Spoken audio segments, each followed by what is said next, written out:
Hello everyone, in this craft I will be using this piece of burlap cloth. I will paint this with Waverly plaster using a foam brush, and you can see on this video where I'm going to glue this burlap cloth. I will only apply one coat, and you can see I'm doing a dabbing motion there. So after this I am going to dry it and set it aside. I'm not gonna say the measurement of this because there are a lot of different sizes of milk cans. So you can see I will be using a small milk can here. I got this from a thrift store. And again, in the dabbing motion, I will apply the paint onto there using a foam brush. I will transform this because I've seen a lot of milk cans of this design. So I just want to make a different transformation. I have like 3 or more of these milk cans. I love to collect them. And using a foam brush, I will dry brush this onto here. I'm using Waverly ink paint and only just a little bit. A little touch of the Waverly ink to come up with a distressed look, an old looking milk can. So I do that to the whole can. Thrift stores, I've noticed they have a lot of milk cans. I hope you can find one also so you can make same craft like this.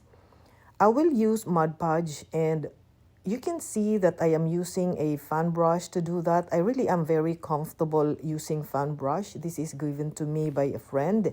And you can see I put ample amount of Mod Podge there. The reason why I do that is because I am going to glue this burlap cloth onto there. And you can see there's a little space there. I don't have enough of the burlap cloth, but it is covered with the bow that I will make in the on this video. I do the same thing onto the burlap cloth.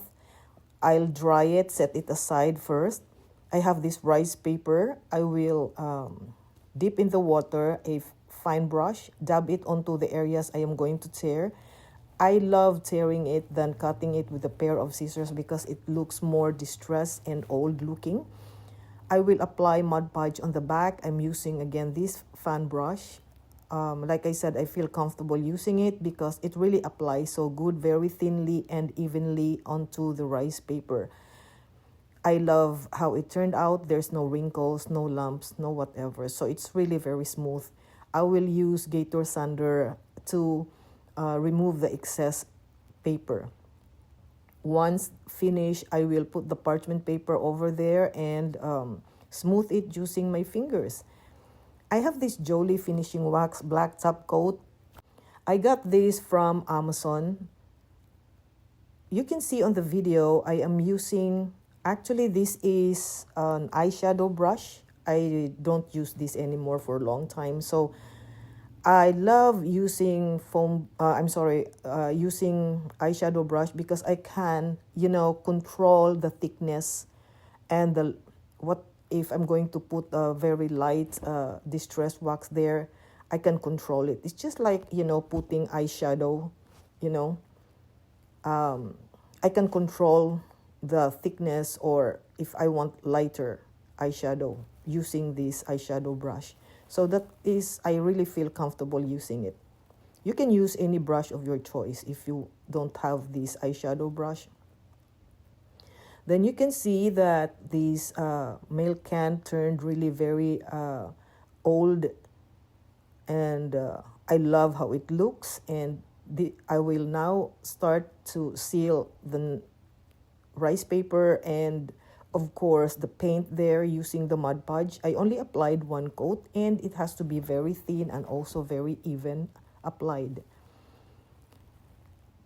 It doesn't look bad actually, the space there that you can the burlap cloth, it did not really totally covered, but it is covered with, like I've mentioned earlier, I covered it with the bow. So I dried it this time. I have Bodabra. I got this from Amazon. You can also get Bodabra from Hobby Lobby at the wedding section. I will be putting actually these ribbons are our laces. They are from this lace is from Timu. So I did not coffee stain this. I just want different ribbon this time that will something like different bow that I can put on my craft. And I will try to make this look fluffy. I'm putting some small, I don't know what you call this. I got this from an old crafter before. It's like pieces of threads or something, but it's thicker. And it has the color of light blue and a little bit of black. And it really matched with the milk can that I made, that I designed, I'm sorry. So I will put again this lace, which is not coffee stained, but it really matched with the milk can. Later you can see that on the video. So once I am happy with the bow, I am going to tie it with a jute twine, make it look fluffy, and trim it if possible. So that's my finished bow. It's really lovely. I'll fix it, of course, and tie it very tightly on the back. And once this is done, I will glue this onto the milk can on the part where there is a space there of on the burlap cloth to cover it. Just as simple as that. Then I will decorate the bow with a brooch, which I got from actually I got that brooch from another friend who is very, very nice as well, very kind and generous. She sent it to me, so I will glue it there. Very lovely piece. And that's the finished milk can. And I will decorate this with a blue roses and put some floral foams in the inside and start to decorate it. So this craft, actually you can arrange other colors of flowers there. It doesn't have to be blue roses. You can put white roses there just to match with the milk can. So that's the pretty craft, everybody. I hope you like it. If you like it, please go to my main page. Please click the like. Don't forget to share, and don't forget to give me a follow so you will be notified when I go live, and you will be updated with my future reels and crafts. So that's the finished craft, everybody. I hope you like this and you're gonna make your own as well. So thank you all so much for watching. Until next time, friends.